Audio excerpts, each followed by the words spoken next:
গণ অধিকার পরিষদের সভাপতি নুরুল হক নূরের ওপর হামলা আন্তর্জাতিক ষড়যন্ত্রের অংশ বলে মন্তব্য করেছেন বিএনপির স্থায়ী কমিটির সদস্য ডক্টর AZM জাহিদ হোসেন। শনিবার রাতে ঢাকা মেডিকেল কলেজ হাসপাতালে নূরকে দেখতে এসে তিনি এসব কথা বলেন। তিনি বলেন, একজন জাতীয় রাজনৈতিক নেতার ওপর যে হামলা হয়েছে তা প্রতিহিংসামূলক। ডক্টর জাহিদ বলেন, 5 আগস্টের পর প্রশাসনে যারা ঘাপটি মেরে বসে আছে তারাই এই কাজ করেছে।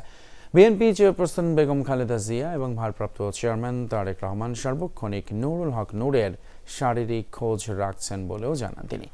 এ সময় তিনি বলেন, এই ঘটনায় যারা অসুস্থ হয়েছে তাদের সুচিকিৎসার জন্য সর্বোচ্চ ব্যবস্থা নেয়ার জন্য অন্তর্বর্তী সরকারের কাছে দাবি করেন। স্বৈরাচারের দোসররা এখনো যে ঘাপটি মেরে আছে, যেটা সবসময় বিএনপি সহ সকল রাজনৈতিক দল বলে আসছিল, তারা যেমন প্রশাসনে আছে, বিচারালয়ে আছে, আইন শৃঙ্খলা রক্ষার তারা যা আছে তার প্রমাণ রেখেছে গতকালকে। এবং এইটি একটি অশ্বিনী সংকেত বাংলাদেশের গণতন্ত্রকে সুদূর পরাহত করার দেশীয় এবং আন্তর্জাতিক চক্রান্তের অংশ।